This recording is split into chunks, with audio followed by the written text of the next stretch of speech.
पहली बात तो यह स्पष्ट हो जानी चाहिए कि जो सर्वे हो रहा है वो न्यायालय के आदेश पे हुआ है। जितने लोग बोले हैं इन्होंने पत्थरबाजी का कोई जिक्र, कोई चर्चा नहीं की।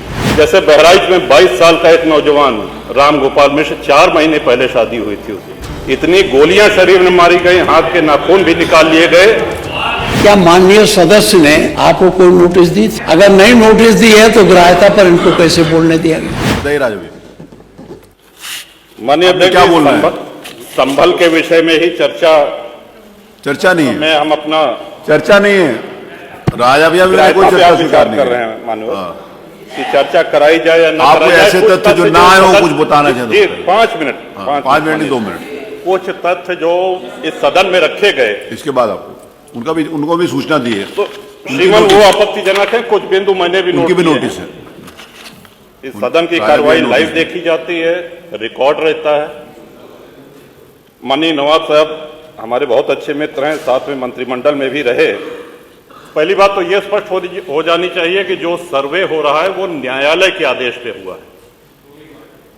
और जितने लोग बोले हैं इन्होंने पत्थरबाजी का कोई जिक्र, कोई चर्चा नहीं की। अब हम एक चीज तो ये भी जानना चाहेंगे कि क्या पत्थरबाजी करने से न्यायालय का आदेश बदल जाता है? अगर न्यायालय ने किसी सर्वे का आदेश दिया तो उस आदेश को पलटने के लिए क्या तरीका है? उससे बड़ी अदालत में जाएं कि सड़क पे खड़े होकर के पत्थर प्रशासन के ऊपर और पुलिस के ऊपर चला जाए। आज तक कभी प्रशासन का निर्णय, न्यायालय का निर्णय इससे बदला हो तो? दूसरा श्रीमान, पुलिस और प्रशासन के लोग जो घायल हुए हैं उनके प्रति किसी ने कोई पीड़ा, कोई चिंता व्यक्त नहीं करी।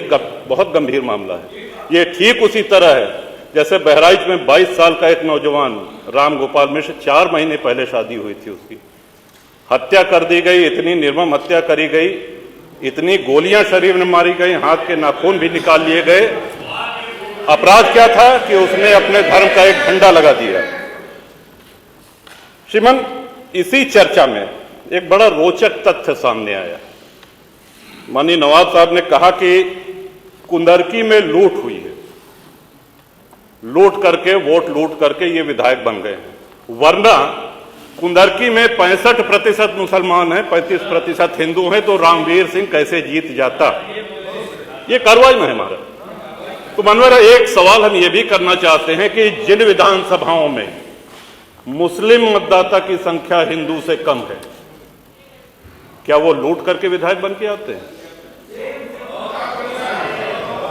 या क्या हिंदू बाहुल्य जो विधानसभाएं हैं वो मुसलमान को वोट नहीं देती? इस हिसाब से तो यही लगता है कि सबसे बड़ा आश्चर्य धरती का यही हो गया कि जब 65% मुस्लिम है तो हिंदू कैसे जीत गया? आज पहला दिन है इन लोगों का सदन में। हमने अनुरोध किया था जो नए सदस्य जीत के आए हैं कम से कम परिचय करा दें, हम लोग भी पहचान लें। हमारा कोई परिचय नहीं है रामवीर जी से, लेकिन वो निर्वाचित सदस्य हो चुके हैं, सदन के सम्मानित सदस्य हैं। उनका इस तरह से अपमान करना, उनको लुटेरा कहना, ये तो आपत्तिजनक है।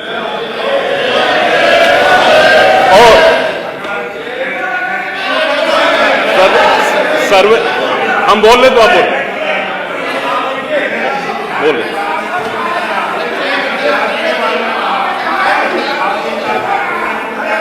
माननीय अध्यक्ष जी, 2 मिनट में अपनी बात 2 मिनट में अपनी बात समाप्त कर रहा हूं। 2 मिनट में अपनी बात समाप्त कर रहा हूं। हम लोगों ने भी बड़े धैर्य से सुना।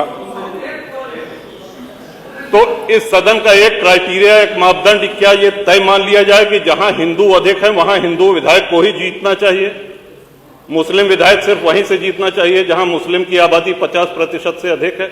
अगर ऐसा नहीं हुआ तो ये मान लिया जाए कि वोटों की लूट हो रही है या विधायक लुटेरा बन के वोट को लूट करके जीत करके आया है, बेईमानी से आया है। तो श्रीमान, ये तो इन शब्दों को कार्रवाई से हटाया जाना चाहिए। ये सदन के विधायक का अपमान है। और एक बात और कही गई कि सर्वे शांतिपूर्ण चल रहा था। एक हिंदू होने के नाते, एक सनातनी होने के नाते माननीय अध्यक्ष जी, हम तो ये कहते हैं कि न्यायालय किसी भी मंदिर पर सर्वे का अगर कोई आदेश करती है तो मैं नहीं समझता कि किसी भी सनातनी, किसी भी हिंदू को कोई आपत्ति होगी। हमने किसी के धर्मस्थल तोड़ के अपने धर्मस्थल नहीं बनाए।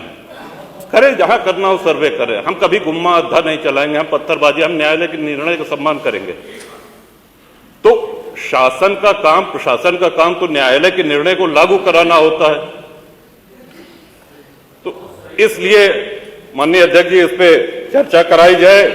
चर्चा में भाग लेने की इच्छा इधर भी है, इधर भी है, बहुत से लोगों की है, और चर्चा कराई जाएगी तो बहुत सी सच्चाइयां सामने आएंगी। बहुत बहुत माननीय नेता प्रतिपक्ष, माननीय नेता माननीय प्रतिपक्ष, अध्यक्ष जी, माननीय नेता प्रतिपक्ष, विधानसभा नियमावली में नियम है माननीय नेता कि प्रतिपक्ष, नियम 56 में जब ग्राह्यता पर बात होती है तो जो नोटिस दिए होते हैं उन्हीं को बोलना चाहिए। जब चर्चा होती है तो पूरा सदन, कोई भी सदस्य उसमें हिस्सा ले सकता। मैं कोई आपत्ति इस बात की है, क्या माननीय सदस्य ने आपको कोई नोटिस दी थी? अगर नहीं नोटिस दी है तो ग्राह्यता पर इनको कैसे बोलने दिया गया? बने रहें News-7 मीडिया के साथ। हमें फॉलो करें YouTube, Instagram, Facebook और Twitter पर। मिलते हैं अगली वीडियो में।